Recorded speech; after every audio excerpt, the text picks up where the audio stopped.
যখন 19 দফায় যখন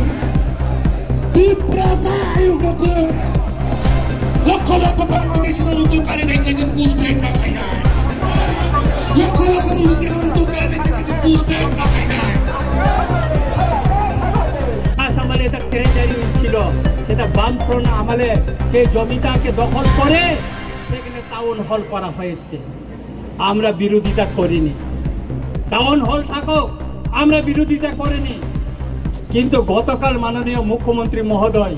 এই টাউন হলকে ডক্টর শ্যামাপ্রসাদ মুখার্জির নামে নামকরণ করার জন্য উনি ঘোষণা দিয়েছেন আমি এর তীব্র প্রতিবাদ জানাই কেন আমি প্রতিবাদ জানাই ডক্টর শ্যামাপ্রসাদ মুখার্জির নামে আপনার শহরে আরেকটা বড় টাউন হল করুন আর এই টাউন হলকে টাউন হলে রেখে দিন ত্রিপুরায় বিভিন্ন রাজনৈতিক দল আমাদের ইতিহাস মোছার জন্য এখানে কম্পিটিশন চালাচ্ছে সেই কংগ্রেসের আমলে এই যে বর্তমানে যে আইজিএম এটা বিএম যে হসপিটাল ভিক্টোরিয়া মেমোরিয়াল হসপিটালকে সেটা আইজিএম করা হয়েছে এই যে সুকান্ত একাডেমি কি ছিল এটা দরবার হল ছিল এটাকে এখন সুকান্ত একাডেমি করা হয়েছিল এখানে আগে দরবার হল ছিল এইভাবে ত্রিপুরার ইতিহাসকে মুছে দেওয়ার জন্য সে আস্তবলকে স্বামী বিবেকানন্দ ময়দান ঘোষণা করা হয়েছে এটা আমরা মেনে নিব না আমরা অনুরোধ করব মাননীয় মুখ্যমন্ত্রীকে বিনয়ের সঙ্গে অনুরোধ করব মাননীয় মুখ্যমন্ত্রী মহোদয় আপনি আরেকটা জায়গায় অনেক কোটি টাকায় শীততাপ নিয়ন্ত্রিত একটা ডক্টর শ্যামাপ্রসাদ মুখার্জির নামে আপনার আরেকটা হল করুন টাউন হল করুন তাতে আমাদের এটা আমাদের কোনো আপত্তি থাকবে না কিন্তু এই টাউন হলকে আপনি ডক্টর শ্যামাপ্রসাদ মুখার্জির নামে নামকরণ করে আপনি বিতর্ক হবেন না কারণ কেউ করেনি আমি ধন্যবাদ দিতে চাই আমাদের প্রাক্তন মুখ্যমন্ত্রী বিপ্লব দেব জিকে তিনি থাকাকালীন আমাদের বরমুড়াকে হাতাই কতর গন্ধা সরকার গন্ধা তিসা তারপর আগরতলা এয়ারপোর্টকে তিনি মহারাজা বীর বিক্রম মহারাজার নামে তিনি করে গেছেন সেই জন্য ওনাকে আমি ধন্যবাদ জানাই তাই আমি মাননীয় মুখ্যমন্ত্রীকে অনুরোধ করব বিনয়ের সঙ্গে অনুরোধ করব এই যে টাউন হলকে আপনি যে ডক্টর শ্যামাপ্রসাদ মুখার্জির নামে যে নামকরণের ঘোষণা দিয়েছেন সেটাকে প্রত্যাহার করে নিয়ে অন্য জায়গায় ওনার নামে সসম্মানে ওনার স্ট্যাচু বানিয়ে ওনার জন্য একটা শহরের ভিতরে জায়গা দেখে ওনার নামে করুন তাতে আমাদের কোনো আপত্তি থাকবে না মোচেক সাউইন যত্ন সেই আন্দোলন আমরা করব এই মঞ্চ থেকে আমি ঘোষণা দিচ্ছি আমি সবাইকে বলতে চাই আজকে মিডিয়া এবং সারা ত্রিপুরার সব অংশের জনগণের সামনে বলতে চাই এই আন্দোলন থেকে আমরা ছেড়ে পালিয়ে যাব না আমি রঞ্জিত দেববর্মা বলছি আপনারা জানেন আমি 1997 সালে সুইজারল্যান্ডকে সে জাতিসংঘে দিয়ে এই ইলিগাল মাইগ্রেন্টের কথা তুলে ধরেছে প্রথম ত্রিপুরা থেকে প্রতিনিধি হিসাবে তুলে ধরেছি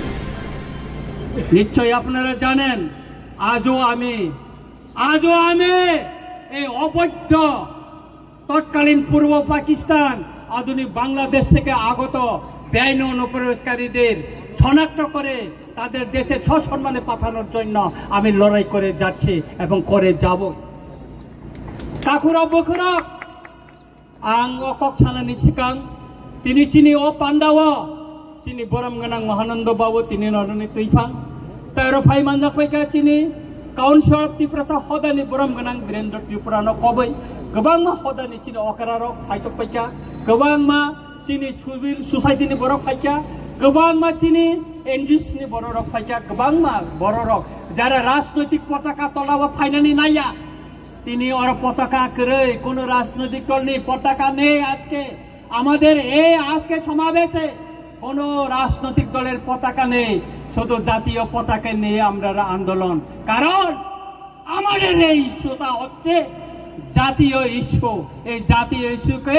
আমরা জাতীয় পতাকা নিয়ে আন্দোলন করব রাজনৈতিক পতাকা দিয়ে নয় আমাদের মহারাজা বলেছিল পয়লা জাতি ওলোপাতি সেই জন্য আমাদের জাতিকে আজ রক্ষা করতে হবে পয়লা, তারপর পার্টি। সেই জন্য আজকে পতাকা ছেড়ে দিয়েছে, পার্টির পতাকা ছেড়ে আজকে আমরা জাতীয় পতাকা নিয়ে লড়াই মাঠে নামছি। অনেকে হয়তো প্রশ্ন করতে পারে রঞ্জিত দেববর্মা ত্রিপুরা মঠার এমএলএ, উনি কিভাবে পতাকার বাইরে ত্রিপুরা মঠার বাইরে হয়ে গেল? না,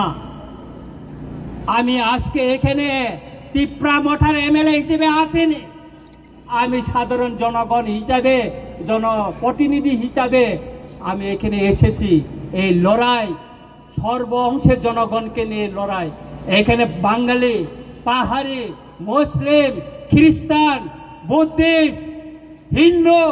সব অংশের মানুষকে নিয়ে আমাদের এই লড়াই। সেই জন্য আজকে এত লোক এখানে এসেছে। কেন এসেছে? আমাদের একটাই দাবি, একটাই, সেটা হচ্ছে যারা তৎকালীন পূর্ব পাকিস্তান, অধুনা বাংলাদেশ থেকে যারা ত্রিপুরায় এসে বসবাস করছে, আমাদের অধিকার কেড়ে নিচ্ছে, আমাদের জমি কেড়ে নিচ্ছে, আমাদের ভবিষ্যৎ বংশধরদের রক্ষা করার জন্যই আজকে তাদেরকে আমরা শনাক্ত করে তাদের দেশে ফেরত পাঠানোর জন্য দাবি জানাচ্ছে। আমাদের দাবিকে ছাড়া দিয়ে আজকে ভারত সরকার তার মিনিস্ট্রি অফ হোম অ্যাফেয়ার্স থেকে নোটিফিকেশন জারি করে আজকে তাদেরকে শনাক্ত করার জন্য বলা হয়েছে। এই নোটিফিকেশন শুধু 2019 মে 25 না, 1971 সনে 29 নভেম্বর তখনও নোটিফিকেশন জারি করা হয়েছিল, কার্যকরী করেনি। তখন রাজনৈতিক দল আওয়াজ তুলেনি, কোন সিভিল সোসাইটি আওয়াজ তুলেনি কার্য করার জন্য। 2017 বামফ্রন্ট শাসনে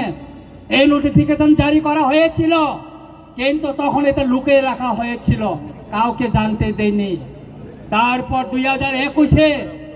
এখানে বিজেপি এলেন সরকার আসার পরও 2021-এও নোটিফিকেশন জারি করা হয়েছে মিনিস্টার অফ হোম অ্যাফেয়ার্স থেকে, কিন্তু এটাকে লুকিয়ে রাখা হয়েছে। কিন্তু 2025 19 মে যে নোটিফিকেশনটা জারি করা হয়েছে তার কপি রঞ্জিত দেববর্মার কাছে এসে পৌঁছেছে। কেন? রঞ্জিত দেববর্মা চিঠি লিখেছে মিনিস্টার অফ হোম অ্যাফেয়ার্সকে, সেই জন্য এসেছে, সেই জন্য জনগণ জানতে পেরেছে এবং জনগণকে নিয়ে আমরা মাঠে নেমে পড়েছে। এই আন্দোলন যতদিন পর্যন্ত একজনও যদি ত্রিপুরা রাজ্যে, ভারতবর্ষে যদি অবৈধ অনুপ্রবেশকারী থাকে ততদিন চলবে। কারণ এই বেআইনি অনুপ্রবেশকারী আমাদের দেশের নিরাপত্তা, সার্বভৌমত্বের জন্য বড় একটা হুমকি। আপনারা জানতে পারছেন যে কাশ্মীরে পেহেলগামে অ্যাটাক হওয়ার পর কি অবস্থা ভারতবর্ষে, তারপরে ভারতের স্বরাষ্ট্র মন্ত্রণালয় এই পদক্ষেপ নিয়েছে। আপনারা জানতে পারবেন, আপনারা জানেন সেই আমেরিকা থেকে অবৈধ অভিবাসীদের প্লেনে করে হাত পা বেঁধে সেই পাঞ্জাবে ফেলে দিয়ে গেছিল। কেন? কারণ এই অবৈধ অনুপ্রবেশকারীরা এটা দেশের হুমকি, দেশের নিরাপত্তার হুমকি,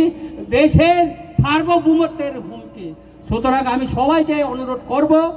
যে আজকে এই আন্দোলন, এই র্যালি কোন জনগোষ্ঠীর বিরুদ্ধে না, কোন জাতি ধর্মের বিরুদ্ধে না, এটা বেআইনি অনুপ্রবেশকারীদেরকে শনাক্ত করে তাদের দেশে পাঠানোর জন্য এবং কেন্দ্র সরকারের যে নির্দেশনা তাকে কার্যকরী করার জন্য এই আন্দোলন আগামী দিনে চলবে। আমি আমার বক্তব্যকে আর বেশি আর শুরু হয়ে যাবে। আপনারা শৃঙ্খলাভাবে সবাই মিছিলে জাতীয়